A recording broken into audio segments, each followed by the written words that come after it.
tasting some apples here today. We're going to do this a little different. I set the camera up over top here so you can actually see the apples. Now all these on the inside row are seedlings. I think there's 12 of them. These are intentionally bred from seed, except for one. This one here was just a random seed. But the rest of these, I actually chose both parents and I crossed them intentionally to create something new. Each of these 12 different varieties is genetically unique because everything that grows from a seed, just like every person, you know, is unique.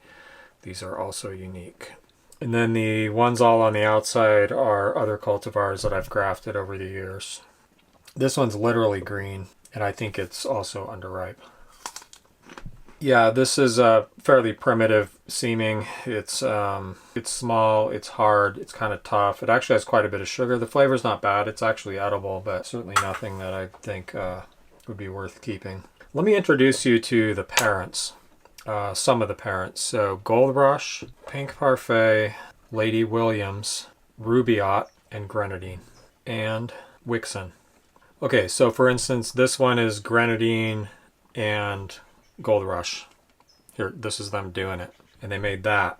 There's a number of those. This is also Grenadine and Gold Rush. Now you can see there's a big difference here, right? This one takes more after Gold Rush. It almost looks like just a small Gold Rush. And this one takes more after Grenadine. See the speckles? This one, for instance, is Grenadine and Lady Williams. This one and this one. Now I think that all of these, except for the one that's just a random seedling, I think all of these have one red flesh parent. Those red flesh parents are Grenadine and Rubaiyat. Let's just slice those open so you can see what's up. And the characteristics I'm after with these are the color of the flesh and the flavor of the flesh, which is related to the color. Also this one, Pink Parfait, is also a red fleshed apple. Not nearly as much. As you can see, it has more like a red staining. If you want to know more about this project, go watch my playlist, which is like a ton of videos in it just on this apple breeding project. But briefly, Lady Williams, I'm after the very, very late keeping. It's also just a really good apple. Not just late keeping, late ripening. It ripens February 1st. Gold Rush, generally good cultural qualities, like it's easy to grow, it's disease resistant, and it keeps super, super well. So that's why I use that. Wixen, super high sugar, unique, interesting flavor. These two, like I said, I'm after the red flesh, but they have other traits that I don't like that I'm trying to breed out. Now, Pink Parfait is an excellent, super high quality apple. Like, if I gave all of these to most people, they would probably gravitate towards this because it's almost like the modern, large, crispy apple, although it's, you know, it's not, it's older. So all of its characteristics are great, but it just doesn't have that much red flesh, so that's why I'm using that one. All right, let's work our way through these seedlings. So that one's done. This one is Grenadine and Lady Williams. Not ripe yet.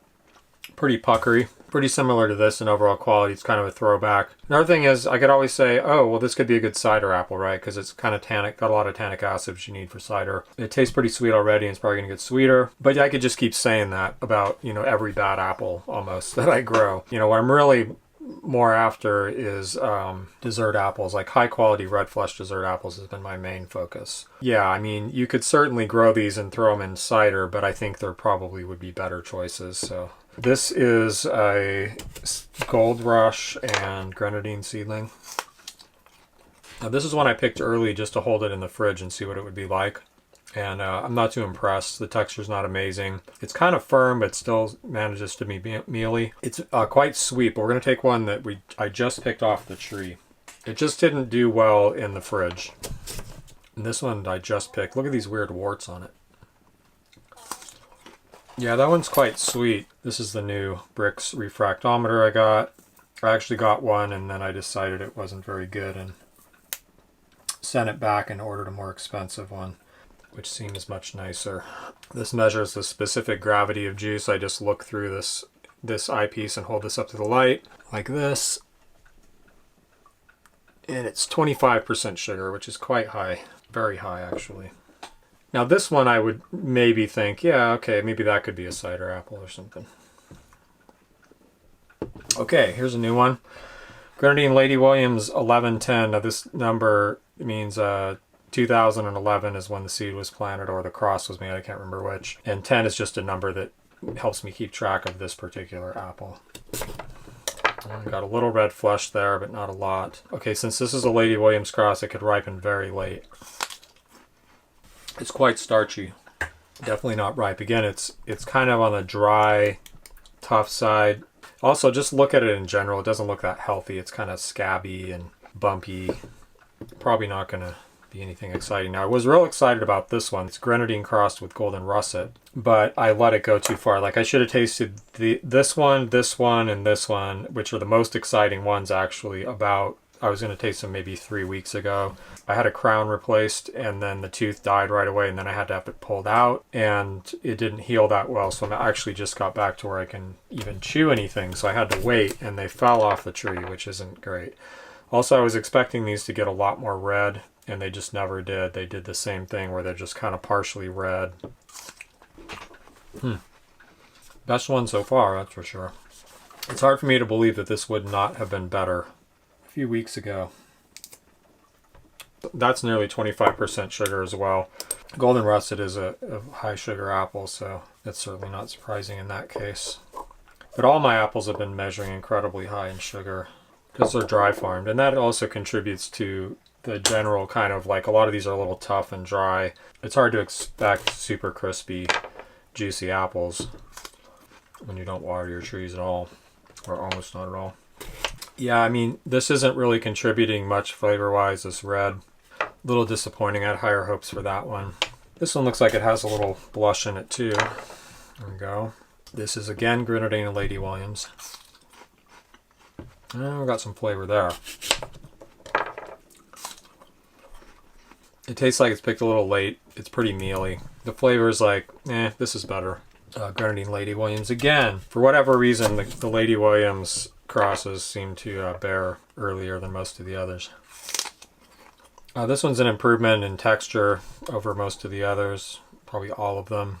It's a little more juicy, a little more of a refined, modern type of apple. Fairly tart, kind of crisp, as you probably heard. And it actually seems pretty ripe. Like, it could be maybe a little riper, but it's not particularly good. It's okay. There's just nothing exciting about it. I already tasted this the other day, as you can see. That one needs longer to ripen. Again, another grenadine. Actually, this is unknown parent because I lost track of which parent I used, but it was one of these apples I showed you, and it probably was Lady Williams. Now, this is Rubaiyat and Pink Lady, also known as Crips Pink.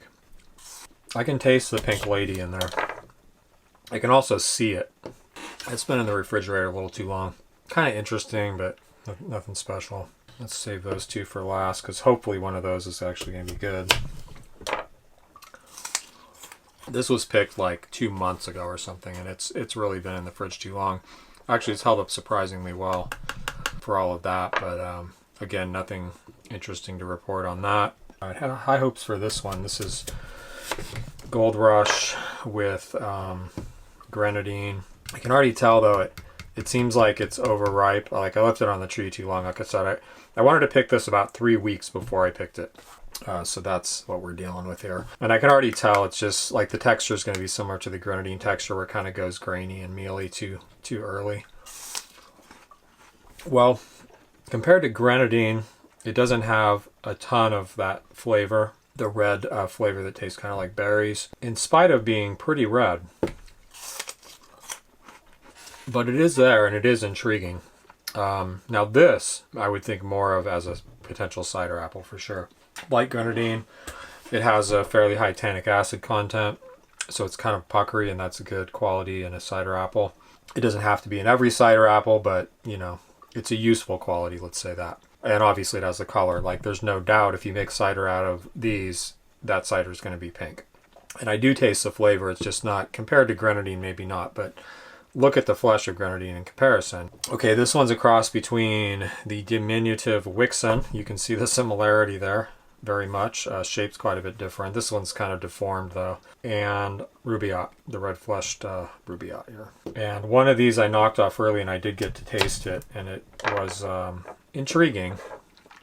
But it got knocked off the tree way too early, so it was a poor specimen. That's actually pretty interesting. I'm going to save this. I don't think this tea I'm drinking is doing my taste buds any favors. So what's interesting? The three I thought would be interesting are the more interesting ones of the entire lot. And again, this one is kind of interesting. These are, you know, more like a modern apple, more common. This seems more like a cooking apple at this point, but it may just not be ripe yet, I think is probably the case. The rest of these, it's like, yeah, whatever, you know, like you could grow them and throw them in batches of cider and process them and stuff, but why? You know, there's lots of good apples in the world. So chances are that most of these are going to get culled. I'll probably leave some of them to grow another year, certainly these, and I have a lot of these hanging on the tree still that I can try later on. We may revisit these four. I mean, I've tasted this one enough that I don't need to taste it again. This one is probably the most intriguing. This one harvested earlier, maybe also. If it bears for a few more years, as was the case with all of these, they may improve over time. So I'm just going to set these aside to possibly revisit. And let's get back to these. Dolgo crab, first year I've ever had a chance to grow this or taste it and hear about it for years. Well, if that is Dolgo crab, it's actually quite good and pretty interesting and very sweet. 26%. That's right up there with Wixen. Now, if I recall right, I did taste one of these earlier off the tree, and it was more closer to like Wixen with that kind of this crab flavor that apples have. It's kind of unique and really good. Some crabs have it, rather. This is an apple I got from Nick Botner's collection. He was an apple collector up in Oregon, and I think he called it Norcross Red Flesh. Now, I tried this earlier, like a couple months ago, because I thought it was close to ripe, but actually it's more ripe now. Yeah, that's not bad. It's pretty sweet. It has a mild but nice flavor. Pretty good crunchy texture. Like, listen, it's crispy for sure. And it's also, it's light and juicy. It doesn't require a lot of effort to chew it up. It's kind of got a light, crispy texture. A very nice texture, actually. And the flavor's good, but very mild. This is Pink Parfait. And I have a feeling that these two apples are related. You can see some similarity. The texture is very similar. That kind of same light, crispy. The flavor's not that different. The red flesh is not that different. Now this allegedly came out of Albert Etter's experimental orchards, and so there's a good chance that this was maybe out of there too at some point, or somehow related, you know, to these Etter red-fleshed apples. Oh, this is just a great apple. I've talked about this apple a lot and kind of encouraged people to grow it. This was just picked, and I think today is the 10th of December. I don't know how it would do if you picked it early and kept it, but right now is when it's starting to get really good on the tree. The flavors are mild, but very good. A slight berry flavor, but it's pretty subtle. But there's a honey flavor that's distinctively honey. Don't think I've ever encountered another apple with that much honey flavor. Let's bite into this one too. You hear that? It does have some characteristics of modern apples, I think. Even without the red flesh, if you gave this to a lot of people, modern people who like, you know, crispy grocery store apples, Honey Crisp and all that, would probably like that. Look at this monster. This is Pilot. Such a strange color. It's almost purple or black on the top. And I was fortunate enough once to get to talk to Lee Calhoun, the author of Old Southern Apples. I asked him, what are the best late hanging long-keeping apples you have down there in the south, and this is one of the ones he mentioned, so I picked it up, and yeah, mealy. Got that one too late. So I should have done this 3 weeks ago. Of course, then some of these wouldn't have been ripe. This is labeled as Waltana, which is another Albert Etter apple. Albert Etter bred Grenadine, Wixen, Rubaiyat, Pink Parfait. I'm guessing this is on, you know, one of his or in that line. I've heard about this apple for years. I don't know why it took me so long to actually fruit one of them, because a lot of people really like it. It's quite good. Again, similar, almost like a modern apple. You know, look at the size. You know, aside from some of these cracks and flaws, it's a good looking apple. It's large. It's got tends toward having like a crispy light texture. We're going to cut into this one too, because I have a feeling it's going to be a little bit better, but I left these on the tree too long. It's real nice. I just left it a little too long. So looking at like probably the end of November for this one. Mere Pippin, M-E-R-E. Kind of a unique flavor. Very yellow apple flavor. Seems like a good cooking apple. Be good with cheese too. Kind of interesting. That came from Europe. I think Nigel Deacon grows that. Oh, it's also almost a columnar tree. It tends to grow tight and upright and not spread out. Okay, this one's Pixie. Not Pixie Crunch, just Pixie.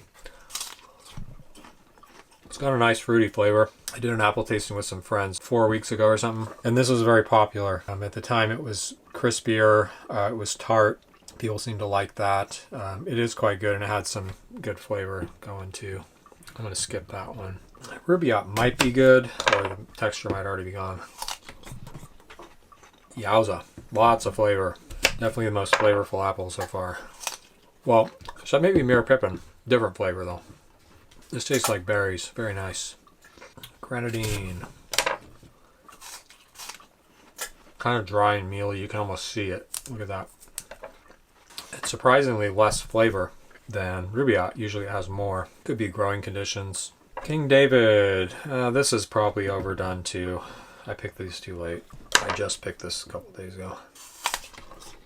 Well, maybe not. Sorry, this isn't King David. I thought it didn't taste right. It's King Wixon. This is a seedling that's a cross between Wixon and King David. This plus this equals this. My friend Freddie Menge grew this. It was actually just I believe it was a Wixon seed, but he just figured out that it was crossed with King David because of the flavor, and I think he's right. It really does taste like a cross between the two. There we go. Very good.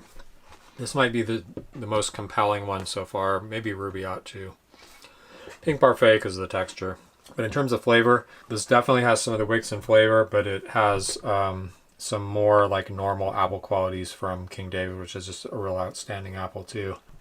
Talking to him, he didn't seem to think that this is a particularly impressive apple, but he did send me a cutting just to graft. But I think this one's really good. Well, let's try King David. No, I'm not even going to try this because I can feel it. It's too far gone. There's no point. Let's taste Wixon. This one, which is related, since we just tasted this, there's some relation between these three. Wixons aren't really super good this year. Total sugar bomb. These sugar readings might seem high to some people. They surprised me at first. Okay, 27 on that. Wixon there. That's our highest reading so far. I don't know what to say about it. It's really good. Full of sugar. Kind of low acid, high sugar right now. Not at its best though, flavor-wise. It just doesn't have quite the flavor this year. This is labeled as Muscat de Venus pulled out of the Albert Eder Experimental Orchards. Obviously related to this. Whenever I feed this apple to anyone, almost anyone, they're not that impressed because it's just sugar. I mean, there's no acid hardly at all. It's super sweet. And I agree, it kind of falls flat for some reason. It actually has a lot of that unique crab flavor from Wixon. Or if it didn't get it from Wixon, it probably got it along with Wixon because they're like, siblings, most likely. It's like 26. Yeah, but talk about your processing apple for growing your own sugar, apple butter, just to add a lot of sugar to cider. It wouldn't make a good standalone cider apple because there's no acid and there's not much tannin either. But yeah, it's just a total sugar bomb. And the flavor is really neat. Like if you could just inject some acid into this apple, it's maybe similar to eating something like marshmallows or cotton candy. Lots of sugar, not much flavor. Gold Rush out of the refrigerator. These have been bagged in Ziploc bags, completely sealed for a long time. Like a month and a half, 2 months. Looks like I picked it too early. Wow, there's a very familiar flavor there. Yeah, really, it's not ripe yet.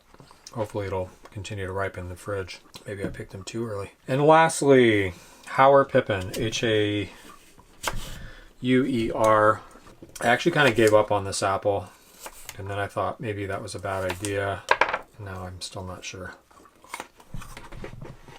It just has this really peculiar flavor. and character I just can't describe. It's kind of a tough apple, like the flesh is almost like a little tough or woody. In terms of keeping and late ripening, yeah. Cooking, probably. I can see why I grafted it over though. I wanted to like that more. Let me give my taste buds a quick break, and then I'm going to retaste a few of these and kind of go over them real quick, some of them.